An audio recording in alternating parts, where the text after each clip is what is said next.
भारत 15 अगस्त को आजादी की 77वीं सालगिरह मना रहा है। स्वतंत्रता दिवस की पूर्व संध्या पर राष्ट्रपति द्रौपदी मुर्मू ने राष्ट्र के नाम संदेश दिया। इस दौरान राष्ट्रपति ने देशवासियों को स्वतंत्रता दिवस की बधाई दी। उन्होंने कहा कि स्वतंत्रता दिवस हमें ये याद दिलाता है कि हम व्यक्ति नहीं हैं, हम विश्व के सबसे बड़े नागरिक समुदाय हैं। राष्ट्रपति ने कहा, यह दिन हम सब के लिए गौरवपूर्ण और पावन है। चारों ओर उत्सव का वातावरण देखकर मुझे बहुत प्रसन्नता हो रही है। जाति, पंथ, भाषा और क्षेत्र के अलावा हमारी अपने परिवार और कार्य क्षेत्र से जुड़ी पहचान भी होती है, लेकिन हमारी एक पहचान ऐसी है जो इन सब से ऊपर है और हमारी वो पहचान है भारत का नागरिक होना। राष्ट्रपति ने कहा कि स्वतंत्रता दिवस हमें ये याद दिलाता है कि हम केवल एक व्यक्ति ही नहीं हैं, बल्कि हम एक ऐसे महान जन समुदाय का हिस्सा हैं जो अपनी तरह का सबसे बड़ा और जीवंत समुदाय है। यह विश्व के सबसे बड़े लोकतंत्र के नागरिकों का समुदाय है। मेरे प्यारे देशवासियों, देश के 77वें स्वतंत्रता दिवस पर आप सभी को मेरी हार्दिक बधाई। ये दिन हम सब के लिए गौरवपूर्ण और पावन है। चारों ओर उत्सव का वातावरण देखकर मुझे बहुत प्रसन्नता हो रही है। ये प्रसन्नता और गर्व की बात है कि कस्बों और गांव में यानी देश में हर जगह बच्चे, युवा और बुजुर्ग सभी उत्साह के साथ स्वतंत्रता दिवस के पर्व को मनाने की तैयारी कर रहे हैं। हमारे देशवासी बड़े उत्साह के साथ आज़ादी का अमृत महोत्सव मना रहे हैं। स्वाधीनता दिवस का उत्सव मुझे मेरे बचपन के दिनों की याद भी दिलाता है। अपने गांव के स्कूल में स्वतंत्रता दिवस समारोह में भाग लेने की हमारी खुशी रोके नहीं रुकती थी। जब त्रिरंगा फहराया जाता था तो हमें लगता था जैसे हमारी शरीर में बिजली सी दौड़ गई हो। देशभक्ति के गौरव से भरे हुए हृदय के साथ हम सब राष्ट्रीय ध्वज को सलामी देते थे तथा राष्ट्रगान गाते थे। मिठाइयाँ बांटी जाती थी और देशभक्ति के गीत गाए जाते थे जो कई दिनों तक हमारी मन में गूंजते रहते थे। ये मेरा सौभाग्य रहा है कि जब मैं स्कूल में शिक्षक बनी तो मुझे उन अनुभवों को फिर से जीने का अवसर प्राप्त हुआ।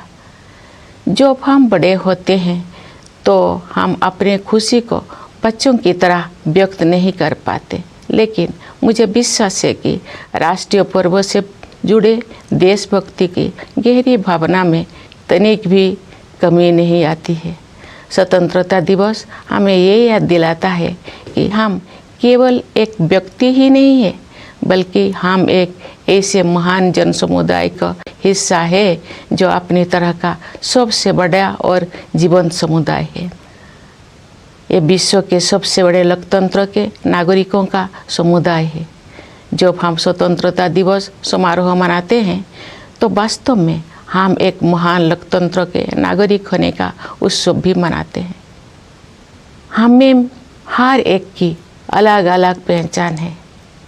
जाति, पंथ, भाषा और क्षेत्र के अलावा हमारी अपने परिवार और कार्य क्षेत्र से जुड़े पहचान भी होती है, लेकिन हमारी एक पहचान ऐसे है जो इन सब से ऊपर है और हमारी वो पहचान है भारत का नागरिक होना। हम सभी समान रूप से इस महान देश के नागरिक हैं। हम सबको समान अवसर और अधिकार उपलब्ध है तथा हमारे कर्तव्य भी समान है, लेकिन ऐसा हमेशा नहीं था। भारत लोकतंत्र की जननी है और प्राचीन काल में भी हमारे यहाँ जमीनी स्तर पर लोकतांत्रिक संस्थाएं विद्यमान थी, किंतु लंबे समय तक चले औपनिवेशिक शासन ने उन लोकतांत्रिक संस्थाओं को मिटा दिया था। 15 अगस्त 1947 के दिन देश ने एक नया सपेरा देखा। उस दिन हमने विदेशी शासन से तो आज़ादी हासिल की है, हमने अपनी नियति का निर्माण करने की स्वतंत्रता भी प्राप्त की। आजादी के अमृत महोत्सव के तहत मेरी माटी मेरा देश अभियान के तहत 72 सीआरपीएफ द्वारा एक तिरंगा रैली निकाली गई, जिसमें पुलिस विभाग के अधिकारी, एडीसी नौशहरा, और अधिकारी एवं कस्बे के लोगों ने हिस्सा लिया। तिरंगा रैली नौशहरा बाजार से निकाली गई, जिसमें बड़ी संख्या में स्थानीय लोगों और छात्रों ने भी भाग लिया। अपना जीवन का बलिदान दिया है, त्याग दिया है, तब जाकर हमें आज़ादी प्राप्त हुई है। हम उन्हें नमन करते हैं, वंदन करते हैं और हम उस देश में जन्म लिए हैं जिस देश का हर नागरिक इस देश की मिट्टी को अपना माँ मानता है। तो मेरी माटी मेरा देश हम सबके लिए जो है बड़ा अभिमान स्वाभिमान का त्यौहार है और जो हम सभी लोगों से आग्रह करते हैं कि आए घर घर यह पैगाम पहुंचाए। मेरी माटी मेरा देश मिट्टी को नमन और वीरों को वंदन कार्यक्रम के तहत IRP 12 बटालियन ने डिस्ट्रिक्ट पुलिस लाइन सांबा में स्थानीय लोगों के साथ तिरंगा रैली निकाली। रैली में स्कूली बच्चों ने भाग लिया। इस मौके पर मुख्य तौर पर बटालियन के कमांडेंट अबरार चौधरी, सरपंच सुनील चौधरी भी मौजूद रहे। उसमें ये जो लेटेस्ट प्रोग्राम है मेरी माटी मेरा देश, इसमें नेशनलिज्म जो है वो हर आदमी को नेशनलिज्म से परिचित कराने के लिए, उसको समझने के लिए ये प्रोग्राम है। और हमारे देश की तरफ जो है, हमारे देश के फ्लैग की तरफ जो है, हमारे देश की मिट्टी की तरफ जो है हमारी क्या ड्यूटीज़ हैं, क्या फ़राइज़ हैं, उस चीज़ को जो है वो हाईलाइट करने के लिए ये कैंपेन है। और ये मेरी माटी मेरा देश और हर घर तिरंगा, और उसके अलावा जो है वो जो है माटी को नमन और वीरों को वंदन जो है, ये प्रोग्राम इसके मेन थीम्स हैं। तो इसी सिलसिले में यहाँ पे आज हमने IRP 12th बटालियन ने जो है, जो पिछले कुछ दिनों से चलता आ रहा है, उसकी आज हमारी जो पुलिस की और पब्लिक की रैली है, इसमें स्कूलों के बच्चे भी हैं, यहाँ की लोकल पब्लिक भी है। तो इस सिलसिले में हम हिमाचल में मौसम के कहर के हाहाकार मचा है। भारी बारिश के चलते भूस्खलन और सैलाब में अभी तक 51 लोगों की जान जा चुकी है। सबसे ज्यादा तबाही शिमला में हुई है। 4 तस्वीरें हम आपको दिखा रहे हैं। शिमला के समरहिल इलाके में शिव मंदिर पर पहाड़ का एक बड़ा टुकड़ा गिर गया, जिससे करीब 50 लोग मलबे में दब गए। सावन की सोमवारी होने के चलते यहां श्रद्धालुओं की भारी भीड़ जमा थी। शिव मंदिर में मलबे में दबने से अब तक 8 लोगों की मौत हो चुकी है। कहा जा रहा है कि करीब 15 से 20 लोग अब भी मलबे में दबे हैं, जिन्हें निकालने के लिए रेस्क्यू ऑपरेशन चलाया गया है, मगर अंधेरा होने के बाद से रेस्क्यू ऑपरेशन रोक दिया गया और अब सुबह फिर से ये ऑपरेशन चलाया जाएगा। वहीं शिमला के फगली इलाके में भूस्खलन से 4 मकान मलबे में दब गए, जिसमें 5 लोगों की मौत की खबर है। वहीं मंडी में बाढ़ और बारिश से आज 19 लोगों की मौत की खबर है। यहाँ के कटौला में बारिश के चलते एक घर गिरने से 7 लोगों की मौत हो गई। पंडोह इलाके में सैलाब के बाद 6 लोगों के शव बरामद हुए हैं। इसके अलावा धर्मपुर में 2, सिरकाघाट, बला और मंडी सदर में 1 व्यक्ति की मौत की खबर है। निहरी गांव में भी मलबे से एक शव बरामद हुआ है।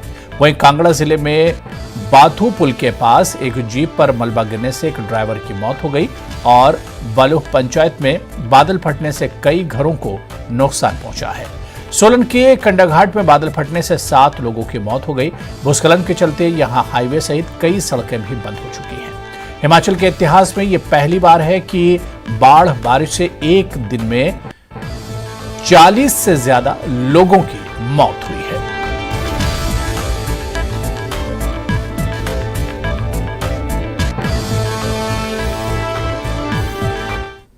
हिमाचल के सीएम ने हाई लेवल मीटिंग करते हुए बारिश से मची तबाही और हाहाकार का जायजा लिया। सीएम ने अधिकारियों को अहम निर्देश दिए। सरकार ने स्वतंत्रता दिवस पर कोई भी सांस्कृतिक प्रोग्राम न करने का फैसला किया है। हिमाचल के सीएम सुक्खू ने की हाई लेवल मीटिंग। भारी बारिश से तबाही का उन्होंने जायजा भी लिया।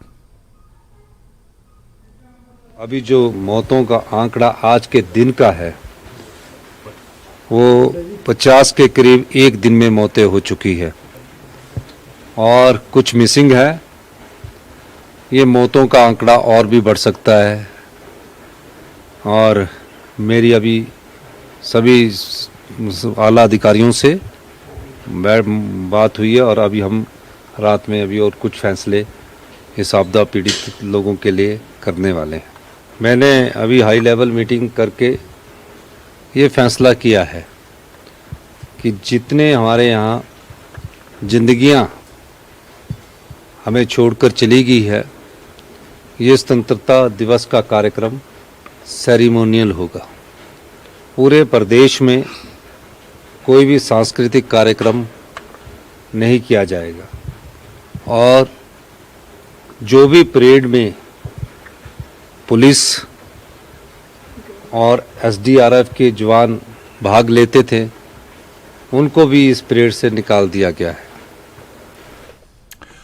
उत्तराखंड में भारी बारिश के बीच सोमवार को देहरादून के माल देवता में दून डिफेंस कॉलेज की एक इमारत ढह गई। राज्य में लगातार बारिश हो रही है, जिसके चलते बंदाल नदी में पानी का स्तर बढ़ गया है। उफान पर आई बंदाल नदी के तेज बहाव में कॉलेज की इमारत बह गई। उत्तराखंड में मौसम विभाग ने देहरादून और नैनीताल समेत 6 जिलों में भारी बारिश का रेड अलर्ट जारी किया है। लगातार हो रही मानसून बारिश से पहाड़ी राज्य बुरी तरह प्रभावित हुआ है, जिससे अब तक 60 लोगों की मौत हो चुकी है। इसके साथ ही कम से कम 17 लोग लापता हैं। भारी बारिश के कारण हुए भूस्खलन से नेशनल हाईवे समेत कई सड़कें जाम हो गई हैं।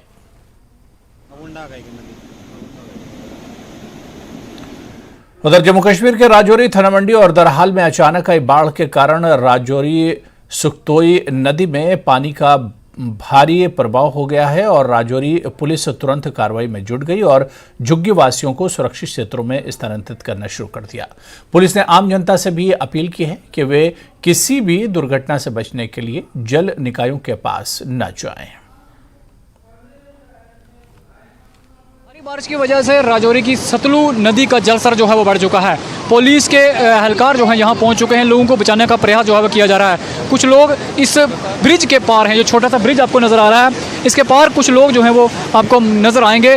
मैं आपको तस्वीरों में दिखाऊंगा कि वो लोग आप देख सकते हैं, वो लोग वहाँ पर फंसे हुए हैं, उनको निकालने का प्रयास जो है वो राजौरी पुलिस की तरफ से किया जा रहा है। नदी में आप लोगों को दिखाना चाहूँगा किस तरह से जलस्तर है। आप जलस्तर देखें, ये नदी जो है वो उफान पर है क्योंकि भारी बारिश जो है वो राजौरी के हायर रीचेस में हुई है, जिस वजह से नदी का जलस्तर जो है वो बढ़ चुका है।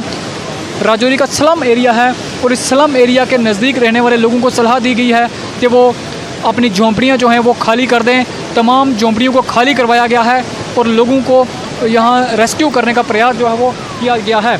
यहाँ पर रुकेंगे फिलहाल छोटे से ब्रेक के लिए।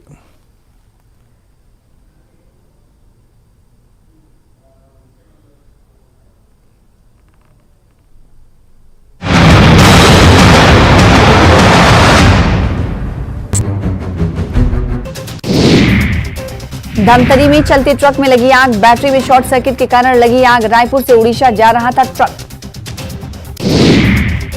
पिंजरा में 5 हाथियों के दल ने फिर दी दस्तक। सिवनी दरियाद इलाके में हाथियों ने डाला डेरा। 38 दिन मध्य प्रदेश में गुजारने के बाद पहुंचे मरवाही वन मंडल। अलर्ट पर वन विभाग का अमला।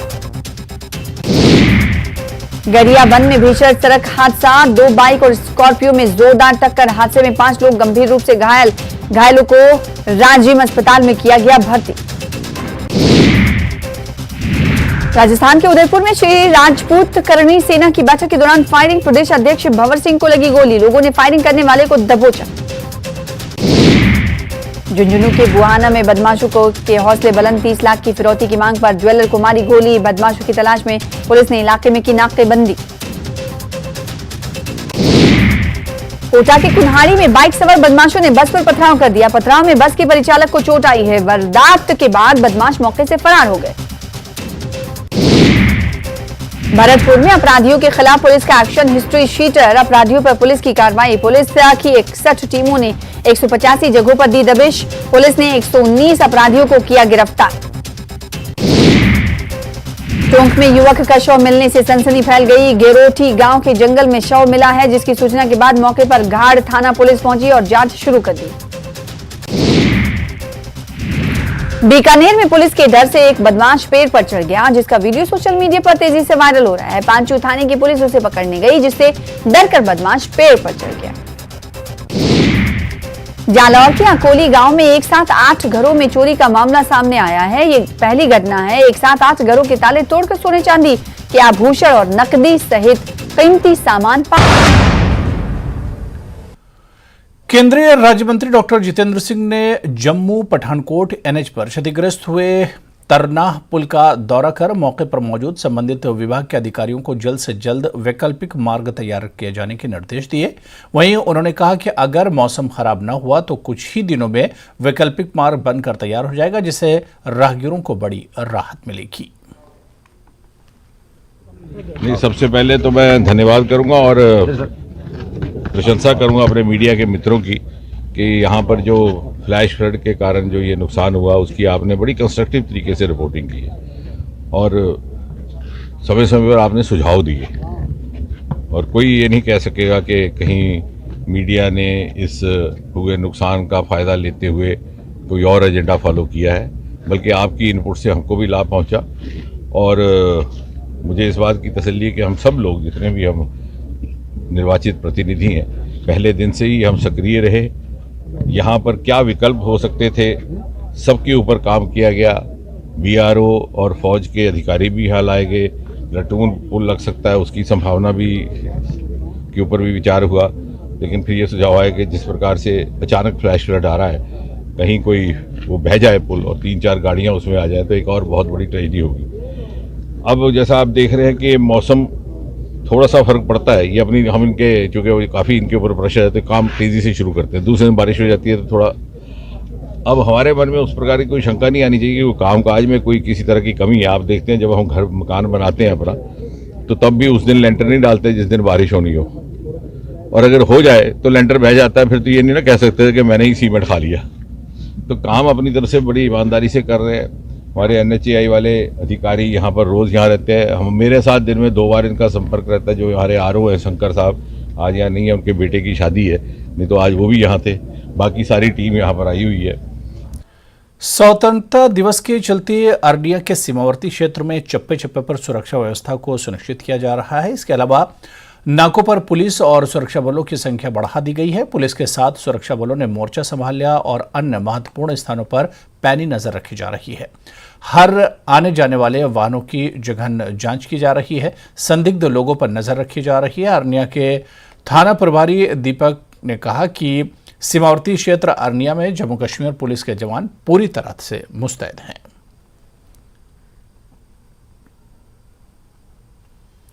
आजादी के अमृत महोत्सव के तहत केंद्र सरकार द्वारा शुरू किए गए मेरी माटी मेरा देश अभियान के तहत सोमवार को ब्लॉक मीरा साहब के पंचायत जिंडंड में पंचायत के शहीदों की याद में बनाए गए शहीदी स्मारक का उद्घाटन BDC चेयरमैन मीरा साहिब दिलीप कुमार, सरपंच सीमा देवी, पंच कैसर परवीन तथा समाज सेवक श्याम गोरका की तरफ से शहीद के परिजनों की मौजूदगी में किया गया। इस मौके पर ग्रामीण विकास विभाग के अधिकारियों के साथ साथ काफी संख्या में लोग मौजूद थे। आज़ादी का अमृत महोत्सव के तहत कई तरह के प्रोग्राम हर पंचायतों में ऑर्गेनाइज हुए हैं और उसी के अंतर्गत हमारे जो शहीदों ने बलिदान दिया है देश के लिए, उनके स्मारक भी जगह जगह पंचायतों में बनाए जा रहे हैं। आज हम यहाँ पे उनके स्मारक पे उनको फूल अर्पित किए हैं। उनका स्मारक पंचायत में बनाया गया, पंचायत घर में बनाया गया, जो कि हमेशा के लिए हमारे लिए एक प्रेरणा का स्रोत रहेगा।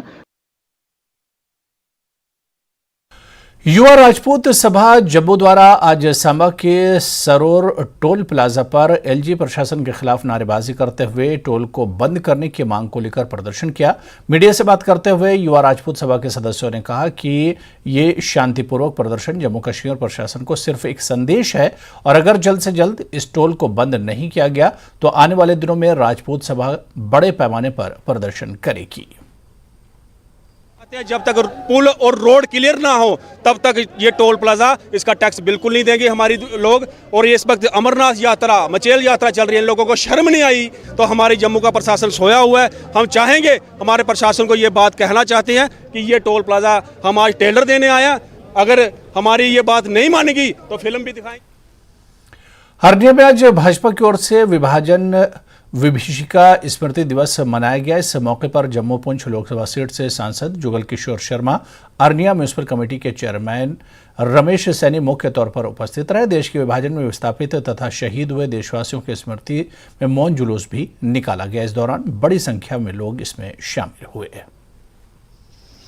14 अगस्त का जो विभाजन दिवस था, जिसकी तरसदी हमारे परिवारों ने पिछले 75 साल झेली और 5 अगस्त 2019 को जब भारतीय जनता पार्टी की सरकार ने धारा 370 और 35 को ख़त्म किया और हमें भी जम्मू कश्मीर की मेन स्ट्रीम में दाखिल होने का मौका मिला। इससे पहले तो हमें जहाँ 75 साल रहते हुए हमें पाकिस्तानी कह के पुकारा जाता था। उसी दर्द को आज हम दुनिया के सामने झलक रहे हैं कि आज ही का वो दिन था जिस दिन हमें वहाँ से अपनी जानें, अपना माल मवेशी छोड़ के वहाँ से भागना पड़ा था। अरनिया म्यूनिसिपल कमेटी के चेयरमैन रमेश सैनी की ओर से आज वार्ड नंबर 10-11 के लोगों के 100 kV का नया ट्रांसफार्मर लगवाया गया। लोगों की लंबे समय से मांग थी कि बिजली के लोड के कारण आए दिन बिजली की परेशानी इस वार्ड में हो रही थी। इसी को देखते हुए रमेश सैनी ने 25 घरों के लिए एक अलग से ट्रांसफार्मर लगाया, जिसका लोगों ने स्वागत किया।